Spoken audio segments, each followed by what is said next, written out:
right, good morning and welcome to the Janie Welding Combined Strength live stream and podcast. I'm your host, Shane Sutcliffe, and I'm joined today by my co-hosts, Graham Corsar and Shellen Okowski, who will be joining us after we get a couple of technical difficulties figured out here. We're also going to have guest speakers today. We're going to have Eric Anderson from the Saskatchewan Industrial and Mining Suppliers Association, or SIMSA, and we will also have Dennis Perry, a member of Janie's project management team. Before we begin, though, I'd like to acknowledge that we are meeting today on Treaty 6 territory and the homeland of the Métis. As this is our inaugural episode, let me start off with a brief description of who we are, what we do, and what we'll be discussing today. We at Janie Welding are one of Saskatchewan's largest engineer-to-order custom steel fabricators, proudly serving the mining, petroleum, gas, heavy oil, and energy sectors of Western Canada since 1980. As a 60% Indigenous-owned partnership, we focus on providing sustainable growth opportunities for the families and communities we influence. Today's show will feature a handful of project updates from our shop, a segment from SIMSA regarding the latest industrial updates in the province, an interview with Dennis, as I mentioned before, to get a deep dive on one of our more recently completed projects, and some updates from Shellen focused on our community engagement and new team members. With that, let's turn this over to Shellen and Graham so that they can give you a little bit more about who they are and what they do at Janie. And we'll start with Graham. Hey, how's it going? So a little bit of fun with technical stuff in an inaugural podcast, right? This is joyful. So Shellen is feverishly working in the background to try and get her computer set up. I'll introduce myself. So I've been here for a couple of years, and my background is in heavy industry in Alberta and a whole bunch of technology all across Canada. In fact, if you get a copy of the We Build magazine from Saskatchewan's Construction Association, I've got an interview in there. So nice. Learn a little bit more about me in there. Shane, before I get into the safety moment, why don't you tell people? Yeah, sure. Funny you mentioned technical problems. I forgot to hit record on Audacity there, so we're going to be getting just you as the intro to start with. But yeah, my name's Shane. That's okay. We got the recording here. It's all right. Exactly. Yeah, absolutely. We'll pull off StreamYard. So my name's Shane Sutcliffe, like I said in the intro there. I'm one of Janie's project managers, specifically focused on our quick flab / mobile small projects division. I've been with the company for coming up on 10 years this September, believe it or not. I spent the first 6 years of that as a lead hand on the shop floor, helping to make this work go to completion and build the big things that we build. And yeah, it's been an excellent company to work for. It's an amazing culture here, great people, engaging work, really, really impressive projects go through this place, and just all around a wonderful place to work and call home. Awesome, thank you. Yeah. So safety moment, as we should start every industrial meeting, everything with a safety moment. We picked a little bit of a conversation on preparing your vehicle for the Easter long weekend. So we're getting out of this transition from winter to spring. It can get pretty sloppy on the roads here in Saskatchewan. So one of the things to do, as you prepare for the Easter long weekend, you should get your windshield washer fluid topped up, and look at that in perfect timing for a safety moment. Shellen was able to join the broadcast. So welcome, Shellen. I'm going to, I'll continue with the safety moment, and then we'll switch back to you. Make sure that your headlights, taillights, brake lights, all the stuff that tells people where on your car you're turning and going is ready to go and safe and functioning. Make sure your tires are properly inflated. If this is the time that you think about swapping out those winter tires, great. Maybe get working on a proper hard rubber tire for the summertime. And then obviously we got to start looking out for people who are moving around. So there's more pedestrians on the road. If you're like me, you get out doing a little bit of biking, running, whatever, walking the dog. There's little kids that are all of a sudden not playing in the snowbanks anymore. And then, of course, there's wildlife both on the highways, wildlife in urban areas. A deer hitting your windshield can make a big dent, right? So you want to be careful of that. And then obviously flooding. Water melts, snow melts, and it turns into big puddles, and that can be a problem. So be careful about that. So there's a little bit of our safety moment here. Now that we have Shellen joined us, Sorry, guys. It's all good. Why don't you introduce yourself, Shellen? Yeah, sure thing. My name is Shalyn Nowakowski. I'm our administrative specialist here at J&E, and that can really mean a whole host of different things. But today it just so happens that I am privileged to be here alongside these awesome, talented hosts on the Combined Strength podcast. I've officially been with the J&E team for almost 3 years now. However, unofficially, I've been around the business my whole life. As I am also the daughter of J&E's founder and former president Jim Nowakowski. And with that, I must say that I so much more enjoy working on the inside with the team here as opposed to, outside mowing the endless amounts of lawn that we have out there. So yeah, just honored and privileged to be here after so many years. So yeah, that's a little bit about me. That's great. Awesome. All Over right, to you, Shane. I guess you're the the host, right? Not me. Hey, you know what? There's 3 hosts here, so we can just kind of bounce this around however we feel like. But yeah, I think that makes sense. We'll go into the segment we were talking about there, the project rundown. So we're just going to go through a handful of projects that have gone through the shops in the recent weeks or months and do a bit of a status update. This was, just kind of a snapshot as of today or, the last couple of weeks of where these projects are at. And the first one we're going to start off with is an update on the potash conveyor galleries that Shalyn's going to do for us. So Shalyn, please take over. Sure thing. Yeah, so our team at 56th Street has been busy throughout the first quarter of 2022 assembling a series of these conveyor galleries for a potash customer here in the province. Currently, we have completed approximately 6 out of 11 total, so they're moving right along quite nicely as all 11 galleries are scheduled to be on site toward the end of August this year. And so once these galleries are assembled in our shops, they're then shipped over to our partners down the road at Parc de Rocher for coating, and then they work together with a few other project partners on installation of cladding, grading, electrical, and other equipment to finish those up. And so I actually had the chance to connect with our project manager, Arthur McKaylee, a little bit about this project, and he provided some background on the project from start to finish. And so one really unique aspect about this project is that really there's minimal activity required once these galleries are on site, as all of those post-fabrication finishing touches are being done, just down the highway at Parc de Rocher in the yard there. So overall, this is just going to be another great example of a combined strength effort by the time it's all said and done, as there's several great partner companies coming together with exact detailing on the front end design work, and then Parc de Rocher, Camp Shield, and JA Tech on the back end with finishing details and installation work to finish it up. So that's a little bit about those potash conveyor galleries. Very nice. Thanks, Shalyn. That's an excellent update. Graham, do we want to move on to the next one? I think we're going to talk about the flare knockout drum next. Is that? Yeah, you bet. There you go. Perfect. I found the picture. Excellent. Right on. Yeah. So I actually had a chance to sit down with Kevin Dick, another one of our large project managers, and get an update on this. This is actually a really cool part because as based at our 56th Street location, I don't get the opportunity very often to get engaged in these kind of projects and to see this stuff. So to have a quick chat with him and kind of see some of the stuff from his perspective that I don't really get to see day to day, it was pretty neat. So yeah, with the respect to this project, they're pretty much done at this point, is my understanding from a fabrication perspective. They're at the paint facilities right now. And it turns out we're actually going to be sending our crews to install these Contro Trace heating panels on the vessel up to the low fluid level.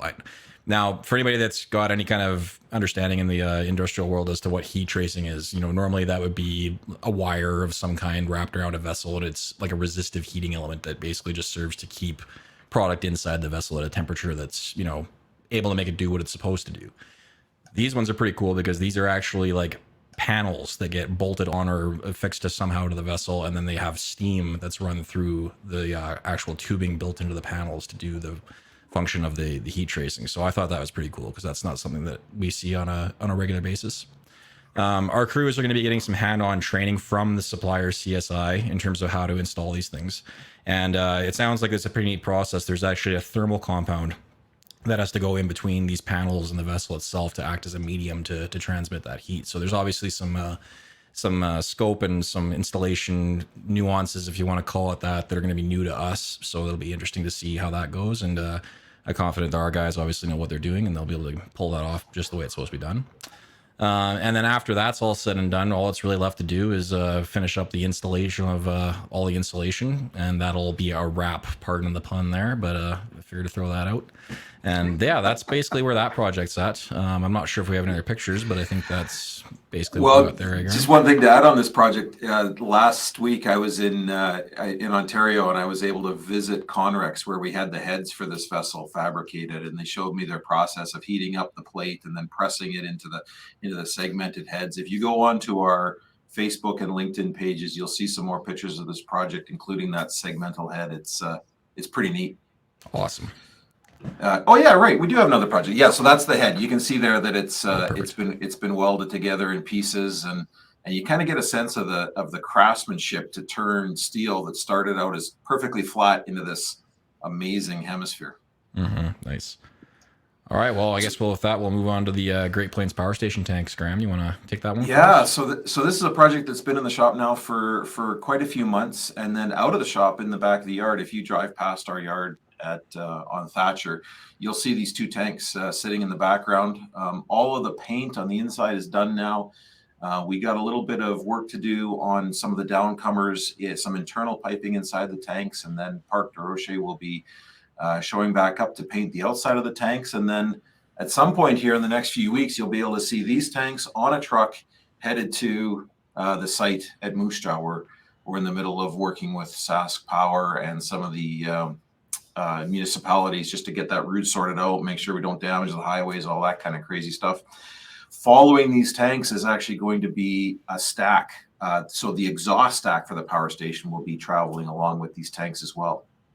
There's a third tank that we're building in pieces in the shop. We'll be rolling the plate and adding nozzles, making all the parts and pieces of the floor and the roof and all that.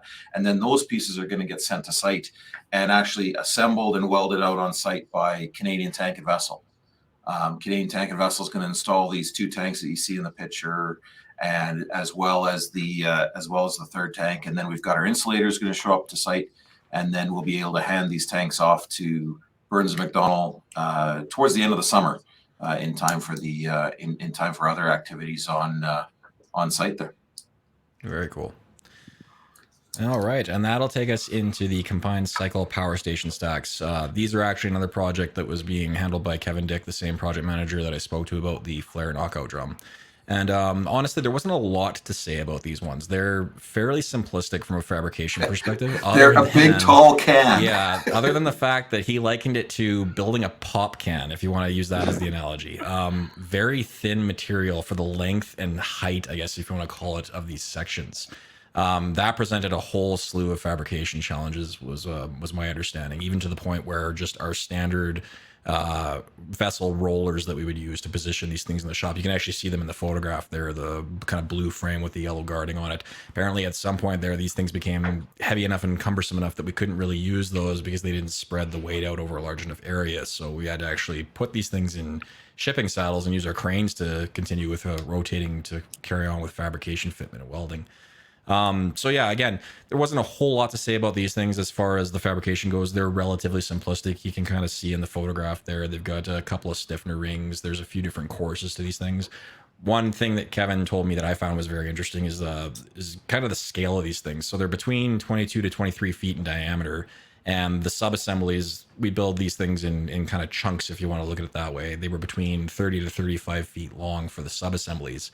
But when these things are all stacked and completed, as you can see in that picture, they end up being anywhere between 100 to 120 feet long, I believe was what Kevin was telling me. So if you want to take that analogy of the pop can and then turn that into one of those tall boy ones, that's probably the best way to look at this thing as far as just how flimsy it would have been.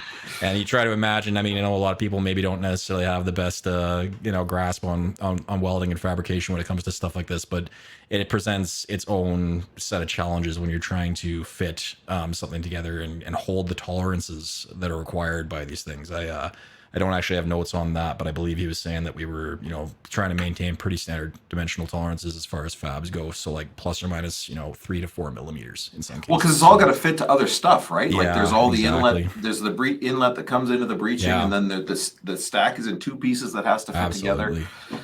If it doesn't fit together, it's a misery on site, right? Oh, for sure. So, trying to hold dimensional tolerances like that over 100 plus feet of length over, again, pop can, and keep going back to that analogy, definitely a more complicated job than it looks like just looking at it as far as from a fabrications perspective goes. So, all right, I think that pretty much wraps up the project updates as far as what we've got on the agenda goes. At this point, I'd like to introduce Eric Anderson from SIMSA. We kind of spoke briefly about him there in the introduction, but he's managed to join us now.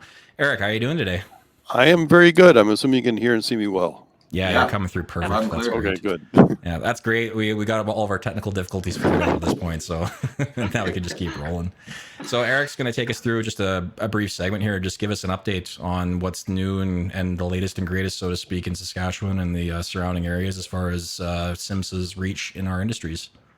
Well, thank you. We, prior to the Russian invasion of Ukraine, SIMSA was tracking a little over $23 billion of the projects in the province, and that's everything from canola crushing plants to a little bit of forestry to the Janssen project and such like. And 23 billion in projects, if you used common multipliers for our sector, that would result in about 70,000 jobs, direct, indirect, and induced. In total, right? 70,000 jobs from 23 billion in spending, which that's kind of using what happened with Potash Corp back, 10 years ago. Right, those are the kind of numbers, and that's why governments get excited. And so that was on the table. And then Russia invades Ukraine, and all of a sudden, Russian and Belarus potash are off the table. And there's 35% of the world's supply just got not so much deleted, but refocused, and some lost because there's parts of the world that would take it, but more parts of the world that wouldn't. So that got shuffled around. Which caused a great spike in the price of potash. Similarly, uranium supplies, fuels, not so much uranium supply, but fuel supply got impacted vastly. The megatons to megawatts project that Cameco is heavily involved in, which is basically the down blending of Russian warhead material, that kind of got derailed. We've lost that huge supply. So now there's some panics there, and we're seeing spot prices for uranium go up. We're seeing Cameco's stock price go up.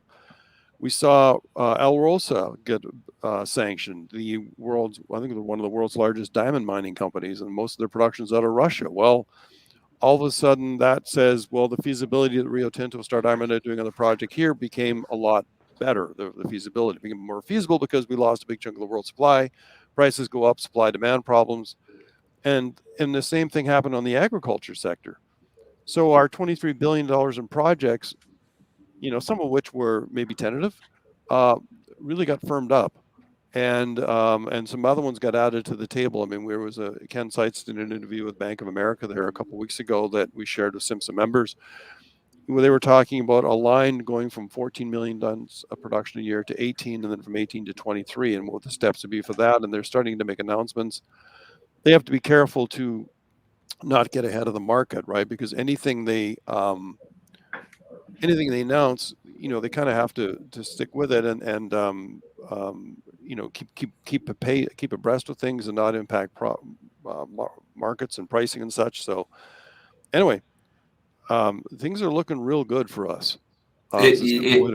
It's incredible. Like you go places and people always ask, so how's it going at home? And I was in Toronto last week, and I just lost track of all of the projects to list off. Well, this one's coming, and this one's coming, and this one's coming, and I'm sure I forgot like 20.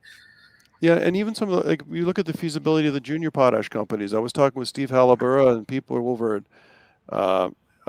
GenSource and such like in Western Potash. What we call junior projects, the investment market came to life.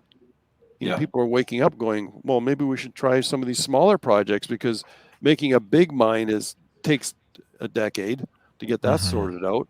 So all of a sudden the smaller ones that run more like solution mines, which are basically, horizontal drilling for oil is what they're doing.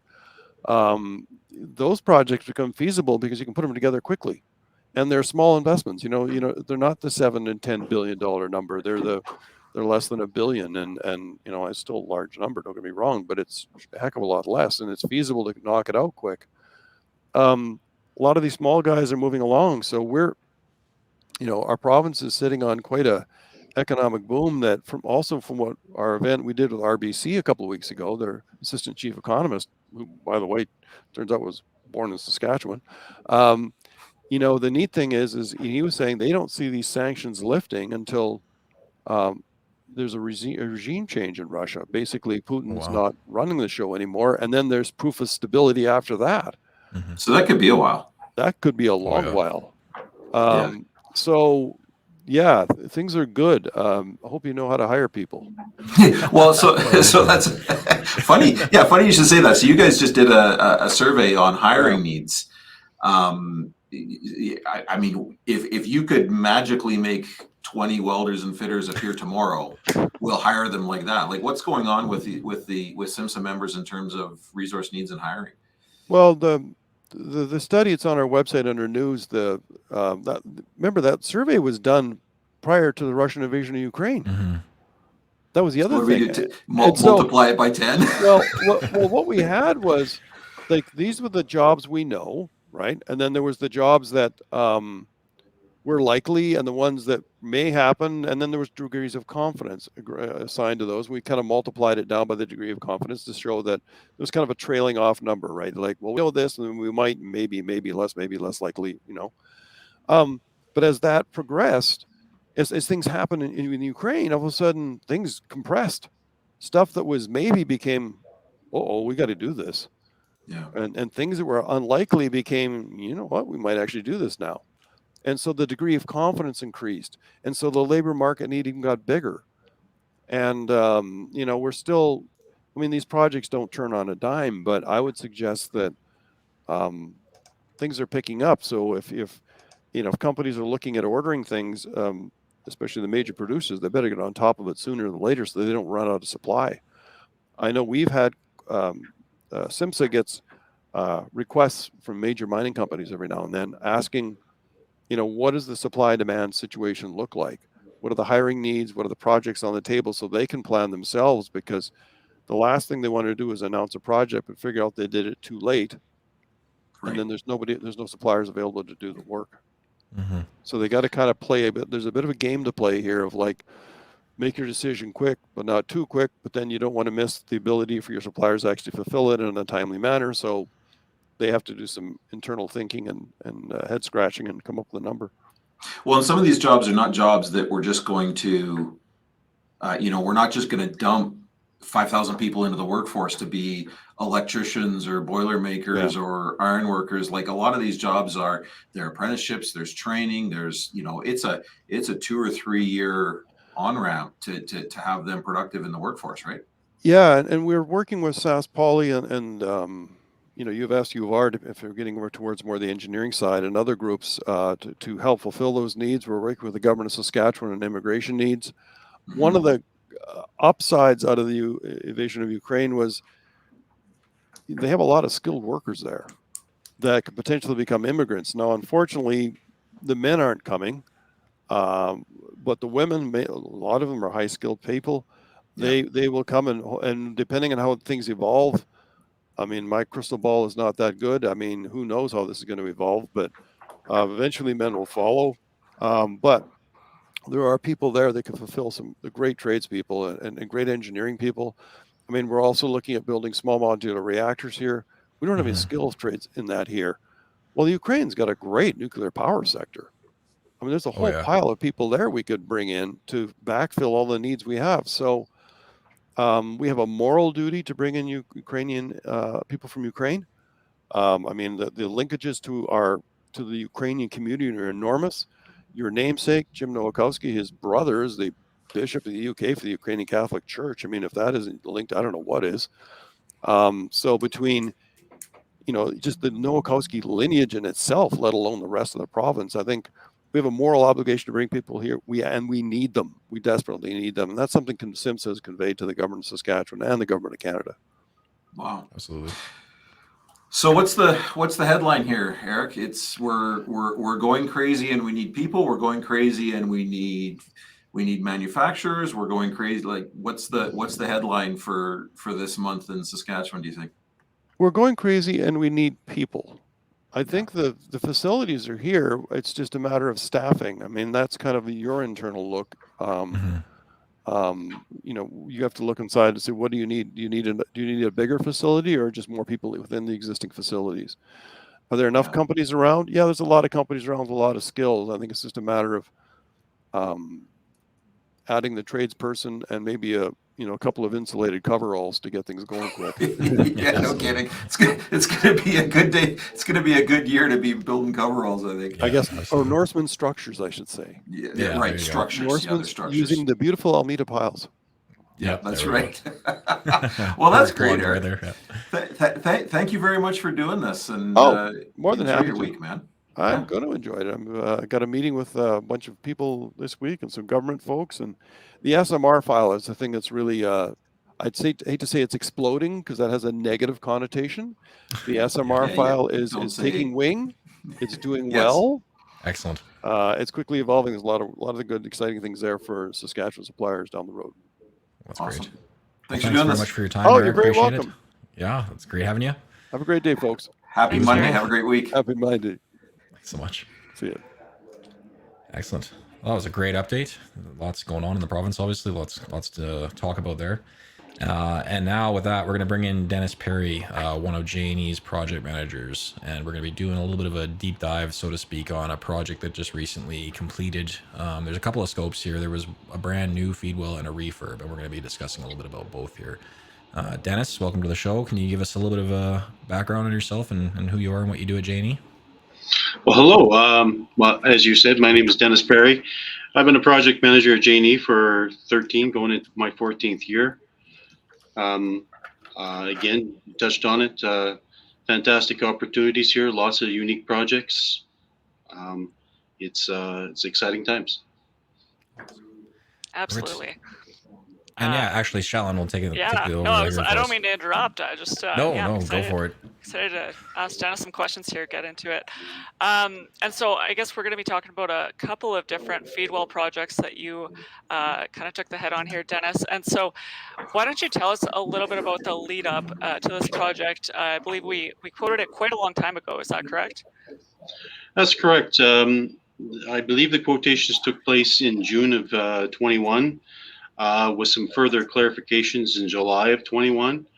Our estimating department was asked to price a new fabrication, as well as they were asked to price the refurbishment of an existing feedwell.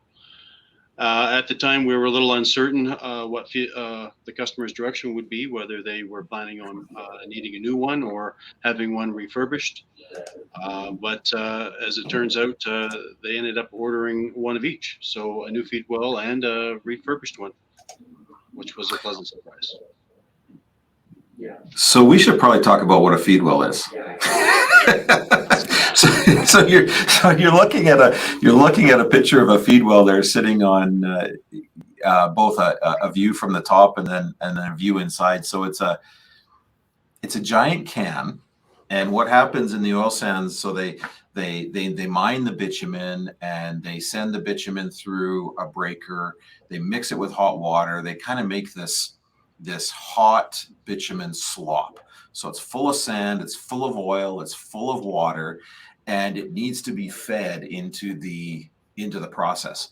So it comes along what they call a hydrotransport pipeline into the top of an initial separator. And the key to making these primary separators work is getting even distribution of the feed all around the separator. So the feed comes into the side of this feed well, it's a feed well, and starts going around in circles. And you can kind of see on the feed well, there's those little paddles that gets the liquid moving and churning around. And eventually it all just falls out of the bottom onto a cone-shaped thing, which literally like a sprinkler head, like an upside down sprinkler, spreads the material into the primary separator, and then the process carries on. Dennis is going to get into a little bit more details, but the feedwell itself is lined with a highly abrasive resistant material called CCO, chromium carbide overlay. So it's the same kind of stuff that's on like the tooth of a saw blade. And it resists the abrasiveness from the sand, because it is, if you can imagine, water filled with sand is like a giant liquid hunk of sandpaper. and it'll just rip the walls all apart. So we're building a can, but it's a really complicated can because it has all this lining on the inside. So that's what a Feedwell does. Back to you guys. Perfect. Thank you for that, Graham. I always appreciate your descriptions. They are very informative. Yeah, I was Big just gonna poke in hands, there and big say, hands, you know, lots of colors. Yeah. yeah, Yeah, yeah. it's And for the people fantastic. listening in only too, you know, it's definitely a little bit more like, oh, well, here's a picture. Well, Yeah. you know, Graham just painted a beautiful picture Yeah, with words fantastic. there. So Great. Okay, and so Dennis, fabrication of the new Feedwell. This is, you're looking at the refurbishment here, but the new one, fabrication went quite well. Is that correct? If you want to just tell us a little bit about that process. Yes, it did. We were fortunate enough when we built this Feedwell in this year that we had the experience of building one previously back in 2020. And when we did that, we had lots of lessons that we had learned through that process that we were able to apply to this new fabrication that we did this year. And one of the biggest challenges with building a feed well is that CCO liner plate that goes inside it. It gets bolted into place, which creates some challenges because the CCO liner plate can be very difficult to form into the shape of that feed well tank. So therefore, what ends up happening is that when it comes to bolt this into place, you don't have very tight tolerances. You end up having some gaps, some high-low concerns along the seams. So we learned a lot in that first fabrication and how to work through some of these challenges. And before we built this new one in 2022, we ensured that our suppliers actually did the forming on the CCO to much tighter tolerances, which helped aid the fabrication of the new one by quite a bit. And we had a lot less challenges, and it went quite smooth and delivered on time. Fantastic. It's always good when you can learn a few lessons and apply moving forward. Okay, and then on the other side of things, on the refurbishment, we ran into a bit of a time crunch. So what happened there? Yeah, that one was a bit unique. Again, we hadn't done refurbished feed well before, but because we had the experience of the new one, we felt confident in taking it on. The biggest challenge that came with the time crunch is initially when we were awarded the project, we weren't given a delivery date. So given that, we were a little uncertain to when the customer actually needed it. By the time we found out, we found ourselves in a position where we didn't have shop space, which was going to pose a challenge, as well as we wouldn't be able to get the CCO liner plate in time. So we had to work through those issues with the customer. We had to put our thinking caps on to figure out how we were going to do it. And long story short, we were able to find some solutions to those problems, and we're able to deliver on time. That is, yeah, that's fantastic. I think it's worth pointing out here that one of the solutions was working outside the shop. Yeah. So this was happening the same time as we were building that big vessel that we described earlier, the same time as we were building those stacks. So our shop was full. We had the feed well build happening in the corner. There was nowhere to do this work inside the shop. So here we are in the middle of January. Let's start working on something outside, which our team, really, really appreciated. Yeah, for those of you who can't see his face, there's definitely some sarcasm involved in that one. Yeah, to build something like this outside in the winter environment poses a whole bunch of new challenges, a whole bunch of new work scope that had to be dealt with. So again, team did very, very well in being able to execute this in the timeline that we had to work with. Yeah, absolutely. Very impressive. And so obviously something like this, there's lots of different project partners that kind of come together. So who helped us out on this project in terms of materials or services, etc.? Well, in this case, again, being that the refurb feed well was new to us, we were quite surprised when it showed up that it was covered in bitumen, which is a tar oily type substance. So we used GFL Environmental to help us look after the cleaning of it, as well as disposal of the bitumen. Where we're working on it outside, we needed to have scaffolding work, as well as we needed to heat and cord in that work area. And in that case, we used Chinook scaffolding for that. We also partnered up with Parc de Rocher.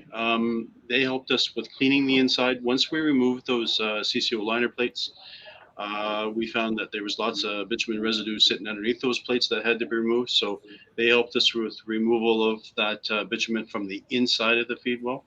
Like if you've ever been up to an oil sands plant, there is bitumen everywhere. Like all you do is put on your coveralls, walk through extraction, and you come out of extraction at the end of the day and you got hunks of bitumen inside the pocket of your coveralls. You have no idea how it got there.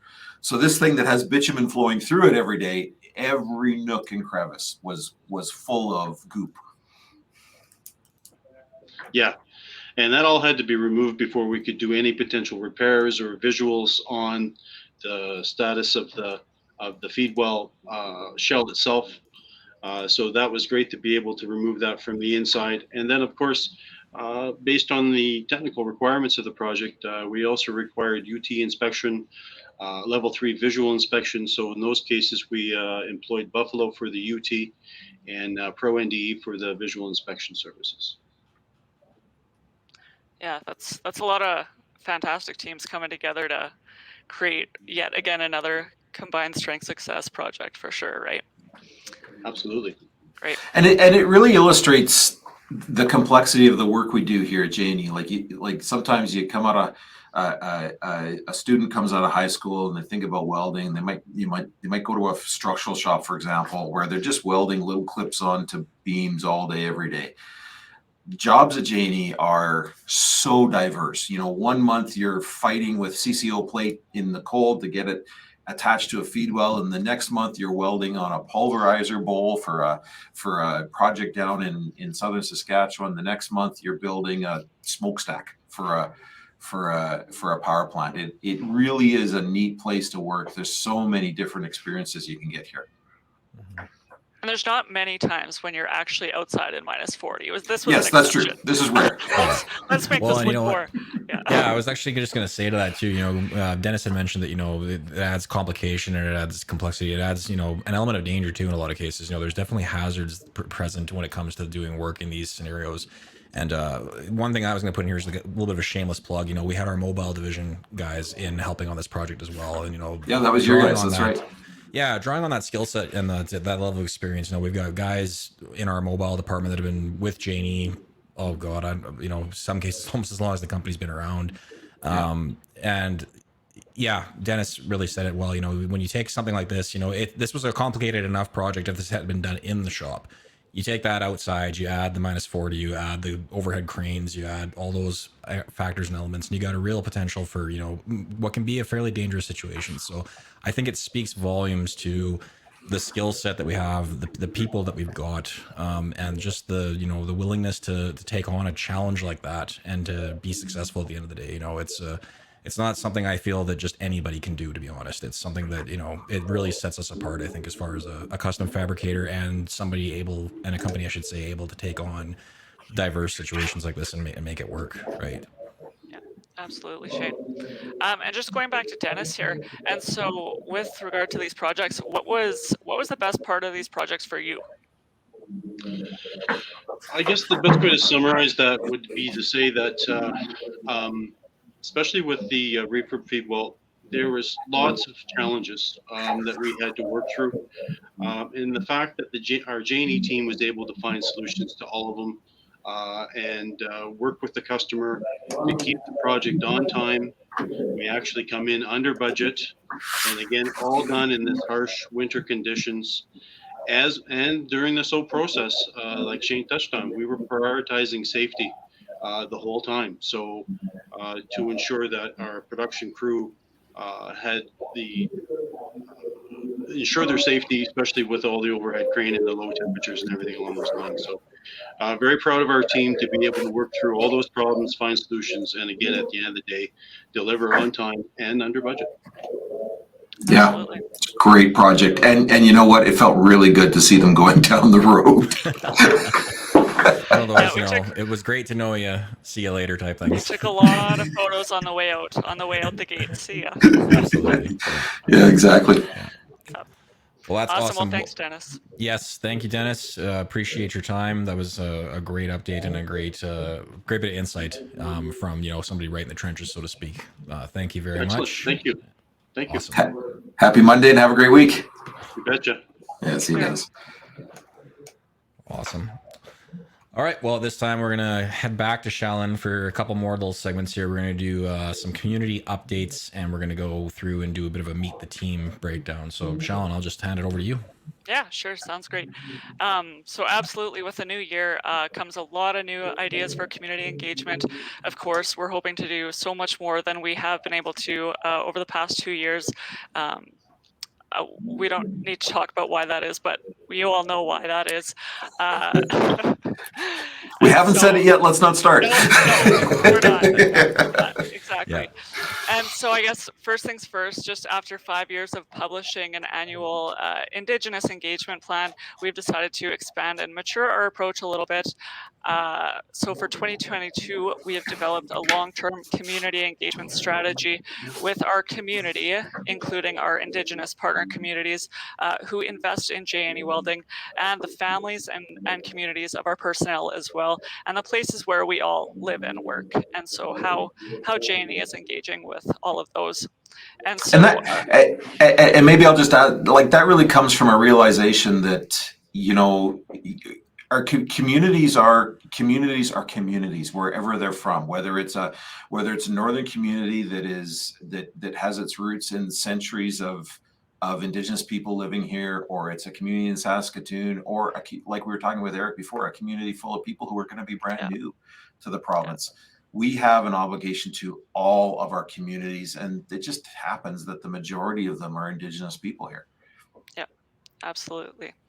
And so I guess our new plan is structured to include different initiatives in the areas of community relationships, customer and commercial relationships, employee growth, and then overall business growth, which those 4 sections all come together to really create a sturdy foundation on which we can grow and actually measure our community engagement going forward.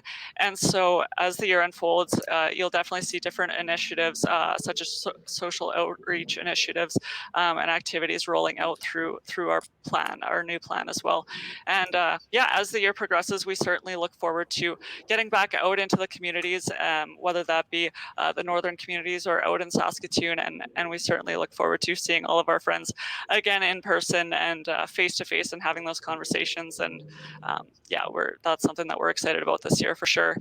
And we're already doing that, right? Like Brad and Nicole were at the Sask Poly career fair last week before. We're all going to the SIIT career fair in a couple weeks. Right. We're starting to show up and actually see humans in person again, which is just amazing. Yeah, it's so nice to be able to do that again. And actually, I guess internally, so back in January, we started our annual safety picture contest, where we ask the children of our J&E personnel why they believe it's important for their mom and dad to work safely.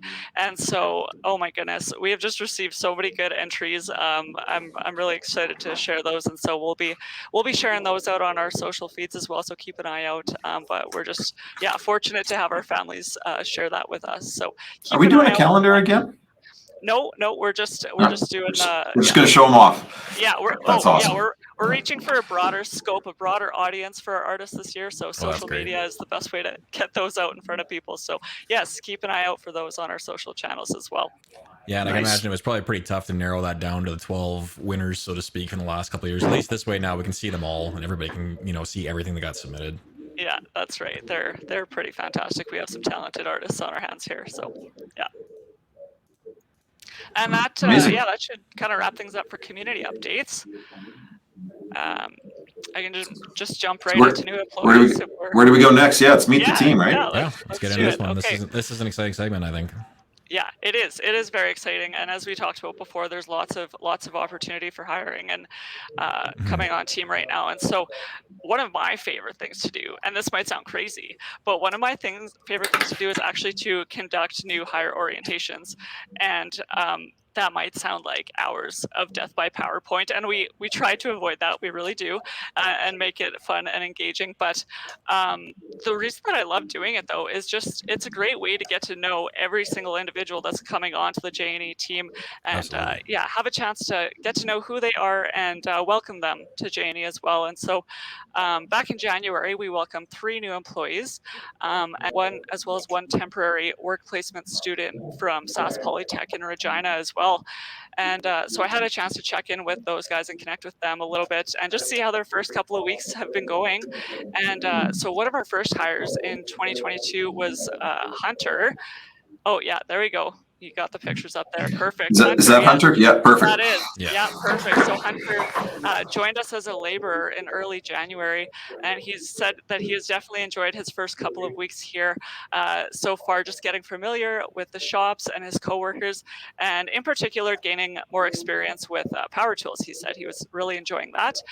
And he is actually constantly on the go. He's located out in our large B shop on Thatcher Avenue. So between our B shop and then its neighboring plasma cutting facility, he is running constantly back and forth between those two places. So he's always busy. And he gets a blue hard hat here in a few days, right? When he gets to 90 days, we switch the hard hat out to a blue hard hat because they ain't new anymore. That's right. That's right. So he should be seeing that coming too right away. And so I asked Hunter, tell me a fun fact about yourself. I felt like the high school reporter, like, okay, but the corny question. Tell me a fun fact about yourself. And so outside of work, Hunter enjoys working on old cars and is currently working on his 2005 Honda Civic, which I believe I've spotted in our parking lot as well. So I think it's drivable. That means he knows what he's doing. That's great. So yes, that is Hunter. And so then next up here, we have Devin, who joined us also in January as our newest journeyman Red Seal welder. And Devin is well into his welding career. And actually, this is pretty incredible. He is the second generation in his family to be on the J&E team. And so that's just fantastic to see. I think that we should start a club. So... it's one of the things that happens when you're in a company that's been around for 40 years, right? Like 40 absolutely. years is 3 or 4 generations coming out of school. It's a pretty cool thing. Yeah. And I know there's been several, shout out to all the second generation people out there that have also worked at J&E over the years that maybe aren't still here, but there's been a lot over the years. So that's fantastic to see that it's a place that you want your kids to be in, which is amazing, right? And anyhow, so in Devin's spare time, he enjoys playing video games. And when I talked to him, I was like, so Call of Duty, and he's like, no, absolutely not. So I just had to clarify that. So with him. it was very definitive. It was like, no, Call of Duty is not one on the list. No, definitely not. So yes, welcome Devin as well. And then last but not least, we have Regan, who stepped into a laborer role over at our 56th Street location and actually hoping to get reacquainted with the welding shop. Regan took his pre-employment welding certificate a few years back and is actually now ready to get back into the world of welding. So this is just a great place to be able to do that. Starting in our shops as a laborer, you get so much exposure and floor time just being around the welders and fabricators. And we've seen lots of people progress through that moving towards a career in welding. So a great place to be for Regan. And on evenings and weekends, you can find Regan out walking his 2 German Shepherds, or he said maybe even out at the local rink playing hockey with his buddies. But I think things are a little bit, I was going to say soupy, but I think they're pretty dried up by now. You won't be out it's not even soupy anymore. No, it's pretty good for sure. walking. Yes. Sorry, one quick little shout out there. Just mentioning Regan, it's funny that was one of the last ones that came up there. He's actually currently in North Bay right now, helping the quick fab guys with the stainless chute work project that's going on there. And the feedback from the shop foreman has been that he's doing an amazing job. He's doing a great help. He's been very communicative. He's got really good ideas, helping out the guys in there. So shout out to Regan and a job well done, so to speak. Awesome, fantastic. That's amazing. And I know you didn't have I don't think you had this one planned, did you, Shallon, to talk about Naomi? I think I included her. Sorry, go ahead. Yeah, absolutely. So we were actually so happy to welcome Naomi as well as a 2-week work placement student coming out of the Applied Welding Certificate Program at Sask Polytech in Regina. And so when I had checked in with Naomi, she was just finishing up her 2 weeks, and she just said that she learned so much while she was here and was definitely looking forward to starting her career in welding as well. So that was fantastic to be able to have her. And a big welcome just to all of our newest employees. We're so happy that you guys are here. And there are definitely a few more to mention that have joined us throughout February and March, but we're saving those for next month. So we will certainly give them a shout out later. But with that being said, I know that there's been a few mentions of looking for people here. And so if you're I guess we're currently hiring for laborers, welders, and level 1 and 2 fabricators. So if you believe that you'd be a good fit, or Janie sounds like the place for you, absolutely come our way, send your friends our way. We're looking for everybody. So all of our job postings that are current are also on our website. If you our contact us page right there, we've got all of our current job postings up, and so further details are there, and you can apply by sending your cover letter and resume into us, probably by email is the best, at hr@jnewelding.com. And don't be shy about applying. Like if you're just coming out of high school here this spring, or you're thinking about a career transition, we can teach you on the job. A huge number of our top end welders, they learned everything about welding right here at Janie, and they just start ticking it off ticket by ticket by ticket, and before you know it, they're building some amazing things, way more interesting than slinging a shovel in a ditch. This is a pretty cool place to work. Yeah, Absolutely. we've got a couple of our shop foremen even that came here from pre-employment and have worked their way up the company ladder, so to speak, all the way from starting out as an apprentice welder and then ending up in a foreman role. So there's opportunity here for lots of people. And they're leading the way in our shop, right? Like Absolutely. those foremen run the show day in, day out, and are making new welders as we speak. And I'll even put it out there too. I'm situated at our 56th Street location, so it's not the only location that we got. But if anybody is interested in seeing our facilities, come by. Stop in, come in the front door, or say hello. Come ask for a shop tour. We've always got time to show people through. Even if you're not new to the trade, if you're someone that's established in your career and just looking to make a move, or looking to see, is the grass greener on the other side, so to speak. In a lot of cases, there's definitely opportunity to come by, meet our people. Go see Graham, go see me, go see somebody else, and get a walk through of our shops and see what it is we do. I think you'll be impressed, to say the least. Absolutely. Well, you guys. Yeah, Well, we that made it. pretty much wraps up what we had on the agenda. I don't know. I think I had a lot of fun. What did you guys think of this? It was pretty challenging. I know you had a little bit of the jitters there at the start. How are you? I had the jitters accompanied by severe technical difficulties, so I'm glad we made it to the end here. That's great. Yeah. Right at the very end, just as we were about to go live, Shalon's computers decided to take a day off. That's always the way things go. Best laid plans, and then there's just always those few things you can't plan for, obviously. Yeah, right? So that's for sure. all in all, that went pretty well. I think that was a decent start, anyways. Yeah, great Absolutely. job, you guys. Great job. So this was our pilot. We'll see. We're gonna get some feedback. Like if you like this, if you watch us live on Facebook, Twitter, or LinkedIn, send us some comments. Tell us what you liked, what you didn't like.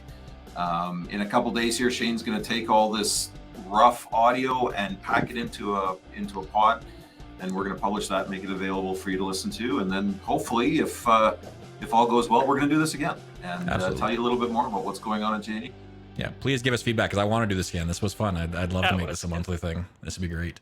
For sure. Well, let's wrap this up then. Once again, thank you everyone for listening and for tuning in, taking an hour out of your day to come hang out with us. I know it was a lot of information covered in frankly, kind of a short window, but I think it was great. And like Graham said, we'll aim to do this again. Once again, this was the Combined Strength LinkedIn Live and podcast, brought to you by Shane Sutcliffe, Graham Corsar, and Shella Nowakowski for J&E Welding. Thank you for listening, and we hope to see you again. Stay safe and stay productive, everybody. Have a great day. See ya.